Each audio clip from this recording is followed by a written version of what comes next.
अपनी वैचारिक सक्रियता के लिए जाना जाने वाला जवाहरलाल नेहरू विश्वविद्यालय का कैंपस और उससे निकल के देश के सबसे प्रतिष्ठित प्रशिक्षण संस्थान लाल बहादुर शास्त्री प्रशासनिक अकादमी मसूरी तक का सफर डॉक्टर हरिओम ने तय किया।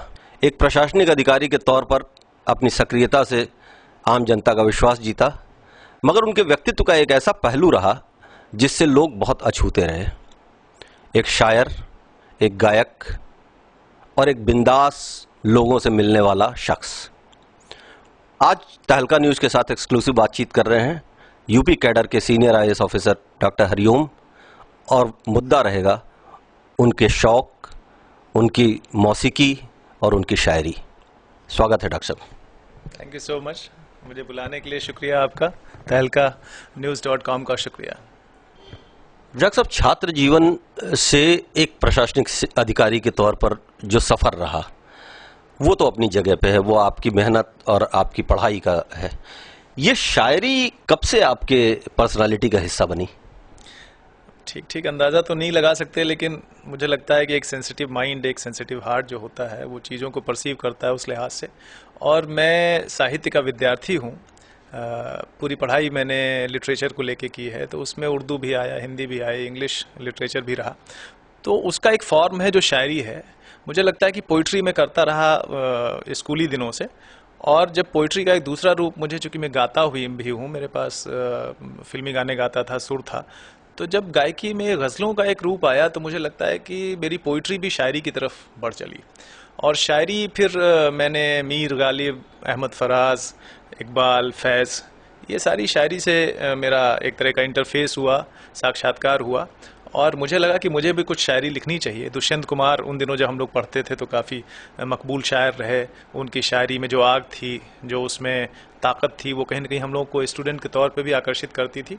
तो इलाहाबाद यूनिवर्सिटी से लेके और जवाहरलाल नेहरू यूनिवर्सिटी तक का जो सफ़र था, उसमें शायरी ने हमारे दिल में, हमारे जहन में एक जगह बनाई, और अपनी पोइट्री को मैं शायरी के ज़रिए भी लोगों तक लाने की कोशिश करने लगा।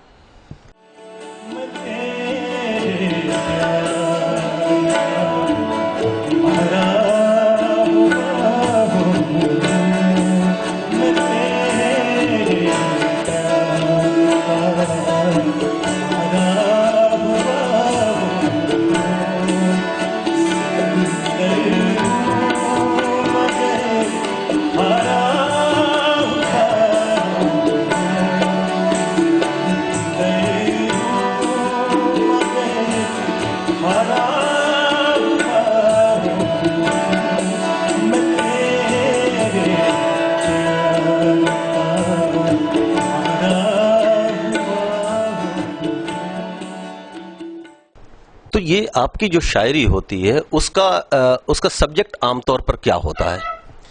सब्जेक्ट तो उसका वेरीड है, ख़ास तौर से जो एक सोशल कंसर्न है, जो ख़ास तौर से एक ह्यूमन सोशल पॉलिटिकल कंसर्न है, एक थिंकर का, एक राइटर का, एक क्रिएटिव राइटर का, वो उस शायरी में है। और सबसे बड़ी चीज़ तो उसमें यह है कि जो एक सेंसिटिव एस्पेक्ट है आदमी का, जो कैसे चीज़ों को देखा जाए, लोगों की जो हालत है, गरीब कमज़ोर तबके की जो हालत है। तो कोई एक शेर आपका इससे मुताल्लिक? अब मैं ये कह सकता हूँ कि हमारे वक्त में लोगों का पुरसा हाल नहीं, गज़ब तो ये है कि फिर भी उन्हें मलाल नहीं, जो सर पे बोझ जवाबों के लिए फिरते हैं, ज़बां पे उनके भी मौजू कोई सवाल नहीं। क्या बात है, क्या बात है। और ये जो आपका मिजाज है, जो शायरी का आपने सब्जेक्ट चुना है, एज एडमिनिस्ट्रेटिव ऑफिसर जो हालात आप देखते हैं, उससे क्या आपके शायरी में कोई बदलाव आया या कोई मिजाज उसका और तीखा हुआ? नहीं, मैं अपनी शायरी या अपनी पूरी क्रिएटिव राइटिंग, जो भी मैंने कहानियाँ लिखी हैं या मैंने कविताएं लिखी हैं, उसके लिए कहीं न कहीं अपने कामकाज को ही मैं ज़िम्मेदार मानता हूँ, क्योंकि मेरा इतना एक्सपोज़र हुआ काम के सिलसिले में, तमाम जगहों पे मेरी तैनाती हुई, ढेर सारे लाखों लोगों से मिलने का मौका मिला, उनकी समस्याएं, उनकी दिक्कतें जानने का मौका मिला। तो वो सब तो मेरी शायरी में आया ही। ऑब्जर्वेशन जो मेरा रहा, तो दुख तकलीफ़ें, जो दर्द है, लोगों की जो जीविशा है, ज़िंदगी को लड़ने की सिस्टम से उनकी जो निराशा है, हताशा है, ज़िंदगी ऐसा से जो उनको एक निराशा मिल रही है, गरीबी है, बेरोज़गारी है, बदहाली है, लेकिन कहीं न कहीं ज़िंदगी के प्रति उनका जो लगाव है, अटैचमेंट है, एक लव है वो भी बचाए रखना है। तो एक पॉजिटिव जो सोच है वो शायरी में हमारे लगातार बनी रही है।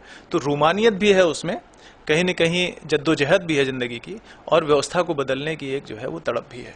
तो ये शायरी में लगातार बनी हुई है। और रूमानियत कंटेंट इसलिए रहता है क्योंकि आप ज़िंदगी में फिर आपको दुख तकलीफ़ें झेलने का जज्बा आपके अंदर ज़्यादा तगड़ा हो जाता है। आप पहले सामने आए और उसके बाद अब बतौर गायक आप सामने आ रहे हैं, और आप फैज़ को भी गाते हैं, आप साहिर को भी गाते हैं, आप अपनी गज़लें भी गाते हैं। जी जी। तो इसका कंपोजिशन कहाँ से लेते हैं आप? इनके जो धुनें बनती हैं वो धुनें तो अभी तक मैं कंपोज़र के तौर पे तो सामने नहीं आया हूँ, ये सही बात है।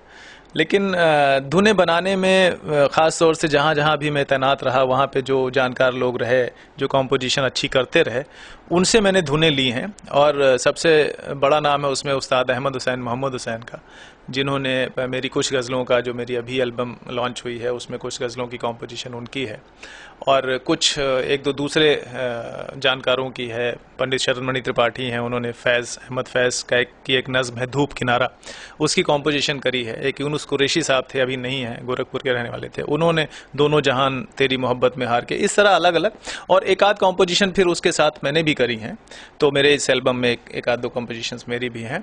तो मुझे सीखने का भी मौका उस लिहाज से लगा। और जो सबको गाने वाली बात थी वो तो यही है कि भाई जो शायरी मुझे अच्छी लगी, ख़ास तौर से मुझे लगा कि इस शायरी को लोगों तक ले जाना है, तो उसको मैंने अपने गाने के लिए चुना। बाकी फिल्मी गाने और दूसरी गज़लें जगजीत सिंह, मेहंदी हसन, गुलाम अली, ये सब तो हर शौकिया सिंगर की तरह मैं भी गाता हूँ। और शायरी और जो लिटरेरी कंट्रीब्यूशन रहा वो शुरू में इसलिए आया क्योंकि मैं गायकी के लिए उतना तैयार नहीं था, क्योंकि मेरी कोई प्रोफेशनल ट्रेनिंग शुरू में नहीं हुई थी। और फिर मैं सर्विस में आ गया, बहुत मसरूफ़ रहा, तमाम जगह मेरी तैनाती रही। लेकिन लिटिल बिट करता करता मैं थोड़ा थोड़ा सीखता और रियाज़ करता करता जब मैं उस लेवल पे आ गया कि मुझे लगा कि अब मैं गा सकता हूँ पब्लिकली, और लोग मुझे एक प्रोफेशनल सिंगर के तौर पे अब एक्सेप्ट करेंगे, तब मैंने गाना शुरू किया। और मुझे खुशी है कि आज जो मेरी पहचान है वो लेखक के साथ साथ सिंगर के तौर पे भी बन रही है। तो घर में एक माहौल जो है मौसीकी का वैसे भी बना हुआ है। दिन भर ऑफिस की जद्दोजहद, और जब घर में जाते हैं तो आपके भीतर का शायर, आपके भीतर का मौसीकार सामने आता है। वो फैमिली एनवायरनमेंट कितना मददगार हुआ इसमें? बहुत मददगार हुआ है, क्योंकि मैं ऐसे लोगों को जानता हूं जो माहौल अगर परिवार में नहीं होता है तो उनकी बड़ी बड़ी जो फनकारी है वो धरी की धरी रह जाती है, क्योंकि आपको एक अच्छा खासा वक्त घर में परिवार में गुजारना होता है। उसके दूसरे जो सदस्य हैं, और ख़ास तौर से आपकी पत्नी या आपके पति जैसे भी हैं, अगर वो उसे पसंद नहीं करते हैं तो फिर बहुत मुश्किल हो जाता है उस घर में रह के कोई रियाज़ करना, कोई चीज़ को परसू करना। तो मैं इस मामले में लकी रहा हूँ कि म्यूज़िक का शौक़ जो है वो मेरी पत्नी मालविका को भी है, और मुझे तो रहा ही है शुरू से। इनफैक्ट मैंने उन्हें इनिशिएट किया म्यूज़िक में, और मुझे खुशी है कि आज वो फोक में एक उनकी इमेज बन रही है, एक नाम बन रहा है। तो हमें कभी ये दिक्कत नहीं हुई, हम दोनों रियाज़ करते हैं, दोनों एक दूसरे के म्यूज़िक को अप्रिशिएट करते हैं। और हमारे बच्चे भी चूँकि सुरीले हैं दोनों, तो उनको भी ज़्यादा दिक्कत नहीं होती। हालांकि रियाज़ एक बोरिंग काम होता है, तो वो बच्चे अभी वो तो पसंद नहीं करते, लेकिन चूँकि वो सुर में गाते हैं तो कहीं ना कहीं उन्हें म्यूज़िक से कोई दिक्कत नहीं है।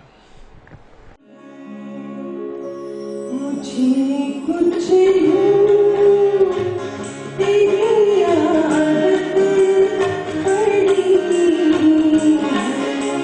मुझे कुछ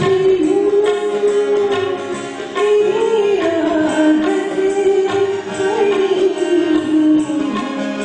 तुझे से रूबरू हरदम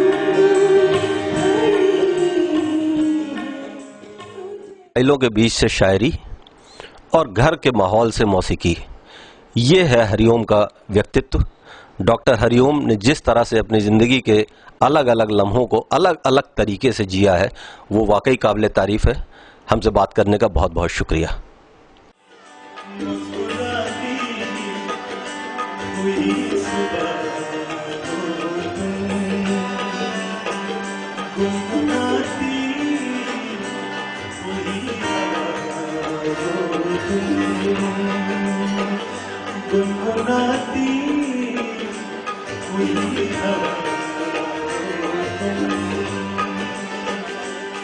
लम्हों में भूल रही जैसे रेशमी धूप की अदा हो तुम, शाम हो जैसे जुगनुओं से भरी, या शबे बस की सदा